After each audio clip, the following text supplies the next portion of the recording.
Simeon Brown annihilates Chlöe Swarbrick and Labour.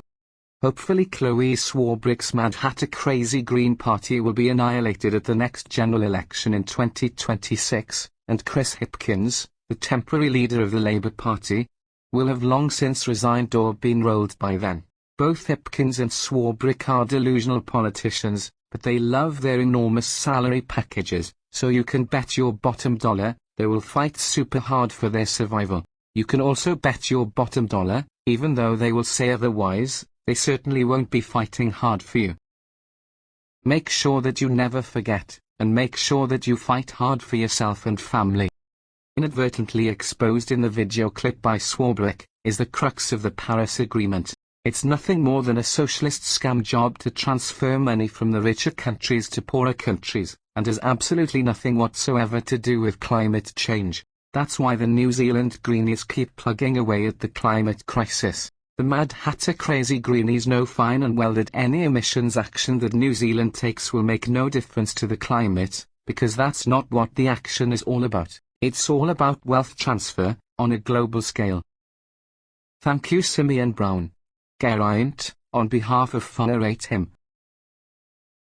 I think that New Zealanders can see through a lot of the nonsense and the bluster and the slogans that come out of this place. Our contribution as a country is one of 196 countries under the Paris Agreement to say that we are going to keep below 1.5 degrees of warming.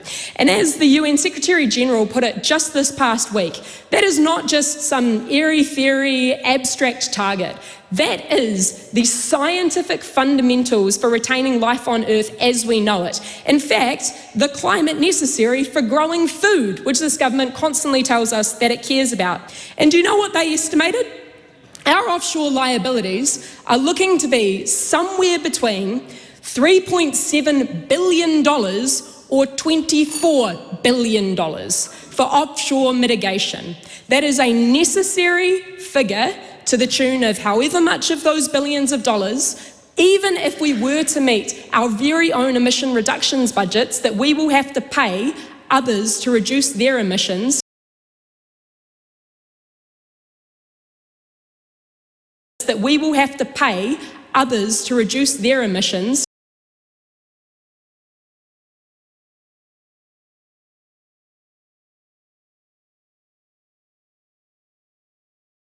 We are dealing with a ticking time bomb, whether it is on the front of climate change or whether it is on the front of inequality or child poverty. There are tons of international bodies, the likes of the IMF and the OECD, who have pointed out one of the key things we could do is fix our tax system with a capital gains tax. I think that New Zealanders can see through a lot of the nonsense and the bluster and the slogans that come out of this place. Madam Speaker. I call the Honourable Simeon Brown. It's quite interesting when you follow the Green Party over there, because every single speech they end with has to be, they have to insert a new tax, a new tax. It's all about more tax. They haven't seen something yet they don't want to tax. Everything they see they want to tax. And in fact, I think it's really important to note, whilst it's been 14 years since New Zealanders have had tax relief, it would be a lot sooner if the last government hadn't repealed the tax relief that the last national government put in place in 2017. Because, of course, in 2017, the Honourable Stephen Joyce legislated tax relief. And the very first thing the Labour Party did when they came into power was to repeal the tax relief that New Zealanders had received under that national government. That is exactly how that last government operate. Tax, tax, tax, spend, and not worry about the future. That is exactly why the New Zealand public voted to get rid of that last government, because they could see the reckless spending that they were going down, spending like drunken sailors, not worrying about the future, borrowing money, and nothing to show for it. Nothing to show for it. I've heard members on this side speaking in this debate saying the pain that New Zealanders are currently feeling, and it is real. It is real. The economy is in a tough position, left behind by the last government who had no plan for the economy, who had no plan other than to tax, spend, borrow, tax, spend, borrow.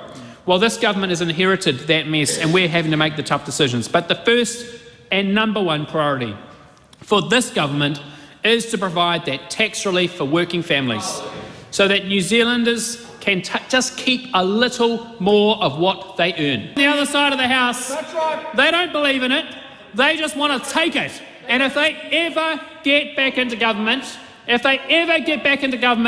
I can guarantee New Zealanders the first thing they will do is increase taxes. The first thing they will do is increase taxes, because that's exactly what every single Labour government does. They get in and they increase taxes on working New Zealanders. They know it. They know it. They can feel it deep in their hearts. They can feel it. They feel the desire to keep taxing New Zealanders is bubbling away as they interject in my speech. They can't wait, but they won't, because the public of New Zealand can see right through it. And the public of New Zealand won't let them ever get held of the Treasury benches ever again, because they know this country has fundamental challenges which need fixing. Thank you, Madam Speaker.